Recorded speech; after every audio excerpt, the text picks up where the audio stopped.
कोटा के उनवाहा गांव में स्वच्छता अभियान का कार्यक्रम। उद्योग मंत्री राज्यवर्धन राठौड़ इसमें कर रहे हैं शिरकत। तस्वीरें जरा देख लीजिए। शिक्षा मंत्री मदन दिलावर भी मौजूद है। तस्वीरों में आपको राज्यवर्धन राठौड़ नजर आ रहे होंगे। आपको बता दें कि कोटा के उनवाहा गांव की तस्वीरें जहां पर स्वच्छता अभियान कार्यक्रम चल रहा है और फिलहाल लाइव तस्वीर आपकी टेलीविजन स्क्रीन पर।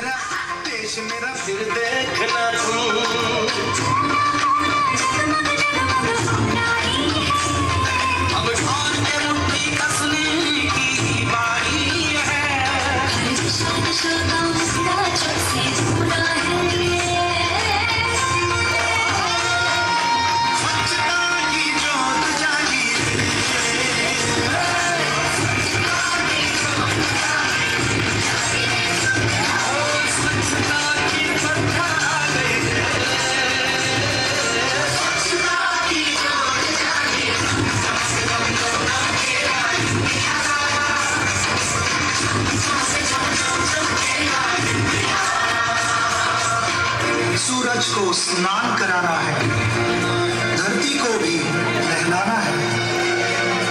जो मन से निकले उमड़ घुमड़, उस नदी को आज बहाना है। स्वच्छता की जोत जागी, स्वच्छता की जोत जागी, स्वच्छता की जोत जागी।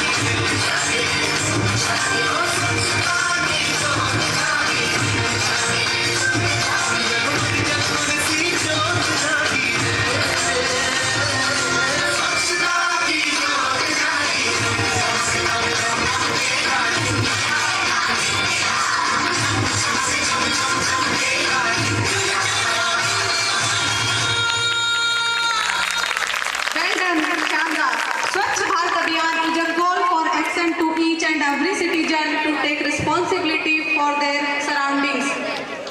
माननीय एसडीएम साहब से मेरा निवेदन है कि वो प्लीज मंच पर आकर अपने शब्दों से हमें अनुग्रहित करें। दादा यार लाइव चलता हमारे भी यार। तो कोटा से लाइव तस्वीर में आपको दिखा रहे हैं। आपको बता दें कि स्वच्छता अभियान और ये कार्यक्रम जिसके अंदर शिक्षा मंत्री मदन दिलावर मौजूद हैं। उनवाहा गांव की तस्वीरें जहां पर स्वच्छता अभियान कार्यक्रम चल रहा है। उद्योग मंत्री राज्यवर्धन राठौड़ खुद यहां पर मौजूद है। तस्वीरें हम आपको लगातार दिखा रहे हैं। आप तस्वीरों में राज्यवर्धन राठौड़ को देख पा रहे होंगे और आपको जानकारी दे दें कि यहाँ पर स्वच्छता को लेकर संदेश दिया जा रहा है। अभी सांस्कृतिक कार्यक्रम की जो प्रस्तुतियां हुई उसके माध्यम से भी स्वच्छता को लेकर यहाँ पर एक संदेश। और फिलहाल कोटा से लाइव तस्वीरें आपकी टेलीविजन स्क्रीन पर।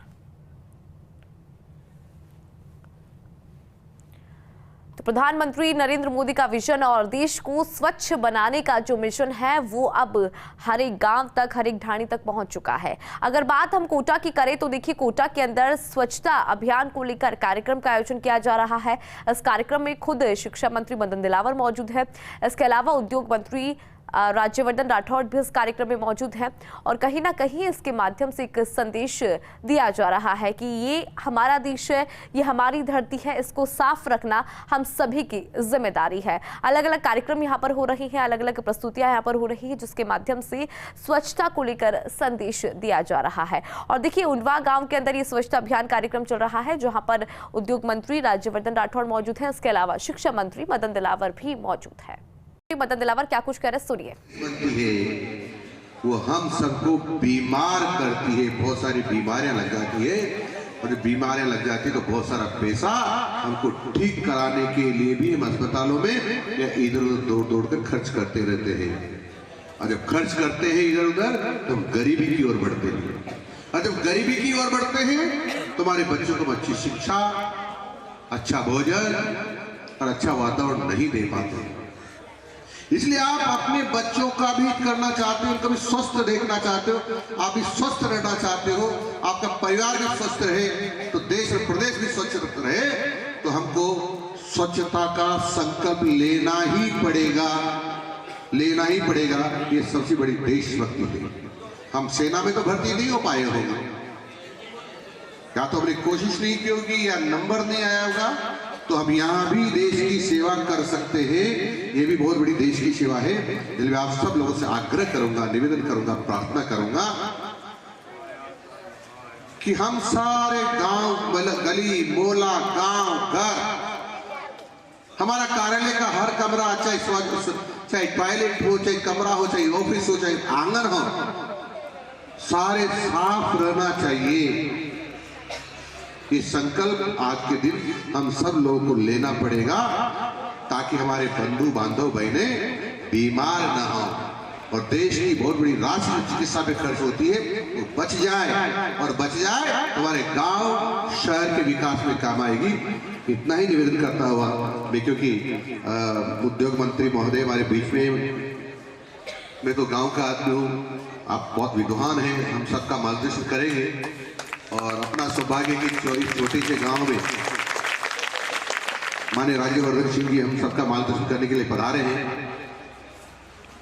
माननीय मंत्री मोदी बता दूं, ये क्षेत्र विश्व फेम है, एशिया फेम है, क्योंकि एशिया की सबसे बड़ी धनिया की मंडी हमारे यहाँ है। एशिया की सबसे बड़ी धनिया की मंडी यहाँ है और पूरे देश विदेश में कोटा स्टोन हम यहाँ से सप्लाई करते हैं। एक कोटा स्टोन की जननी भी है। कोटा स्टोन की चमक और धनिया की महक हमारे देश में नहीं, विदेशों के कई देशों में भी पहुंचती है। और ऐसी धरती पर आप पधारे, हमारा सौभाग्य है। राज्यवर्धन राठौड़ क्या कुछ करे सुनिए। कोई करने को तैयार है, आप कोई बीड़ा नहीं उठाएगा। आज स्कूलों के अंदर, घरों में शौचालय बन गए हैं। तकरीबन 11 करोड़ से ज्यादा शौचालय बन गए पूरे भारत के अंदर, ताकि अपनी बहन बेटियों की, सबकी स्वास्थ्य का भी ख्याल रखा जा सके और उनके लिए इज्जत का, सम्मान का भी एक साधन तैयार हो सके। उसी के साथ साथ प्रधानमंत्री जी ने कहा स्वच्छ भारत बनाना है। अब जैसे यहां पर एसडीएम साहब ने कहा कि जहां स्वच्छता होती है भगवान वहीं निवास करते हैं।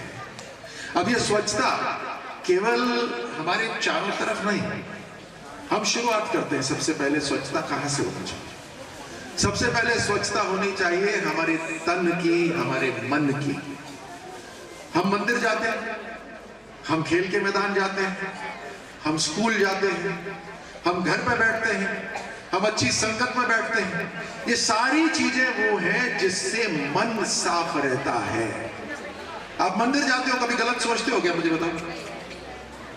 आप जब खेल के मैदान में होते हो तो उल्टी चीजें सोचने का मन करता है क्या? सिर्फ खेल के ऊपर ध्यान रहता है। आप जब अच्छी संगत में बैठते हो तो वहां कुछ उल्टा सीधा बोलते हो क्या? कभी कंट्रोल रखते हो, जो सही शब्द निकलने चाहिए। आप स्कूल में आते हो, अनुशासन में रहते हो, नहीं रहते? सिवाय 2-4 लड़कों को छोड़ के अनुशासन में रहते हो ना? तो यहां पर भी एक ड्रेस पहनते हो, अनुशासन में रहते हो, एक जैसे लगते हो। एक जैसे लगने का मतलब क्या है? हम एक समान हो जाते हैं, हमारे में कोई भेदभाव नहीं रहता। सेना के अंदर जब हम वर्दी पहन लेते हैं, या पुलिस वाले देखो आपके सामने खड़े, वर्दी पहन ली, नीचे एक जैसे जूते, ऊपर टोपी से भी बंध गए, नीचे जूते से भी बंध गए, बीच में बेल्ट से भी बंध गए। किस में बंध गई है? अनुशासन के अंदर बंध गए, कानून के अंदर बंध गए।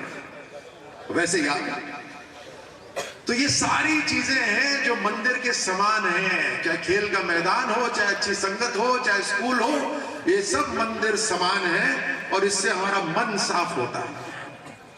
और फिर जब अगर मन साफ होता है तो हमें आसपास स्वच्छता रखनी है। और स्वच्छता किस कारण से रखनी? इस कारण से भी रखनी है कि उससे आपके अच्छे विचार आते हैं। जब स्वच्छता होती है तो विचार भी अच्छे आते हैं। और दूसरा, गंदगी नहीं होगी तो बीमारी भी नहीं होगी।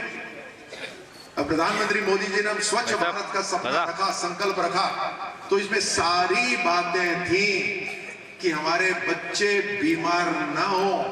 बार बार बीमार होंगे, हाइट में भी असर पड़ जाएगा, ताकत में भी असर पड़ जाएगा। ऐसे थोड़ी ना कि दवाई खरीदो और खा लो और ठीक हो जाओ, कोई असर नहीं होता। वो 10-12 दिन जो आप बीमार रहते हो, वो 10-12 दिन तो आपकी ग्रोथ जो है, मेंटल ग्रोथ, शारीरिक ग्रोथ सब रुक जाती है। रुकती नहीं रुकती, और उसके कुछ दिन बाद भी रुकी रहती है। फिर वापस इंजन स्टार्ट होता है शरीर का कि अब मैं थोड़ा आगे बढ़ूं, उसके बाद 2 महीने बाद फिर बीमार हो जाते हैं। फिर वापस देते, तो गाड़ी तो आगे बढ़ेगी नहीं। तो इसलिए स्वच्छता भी जरूरी है।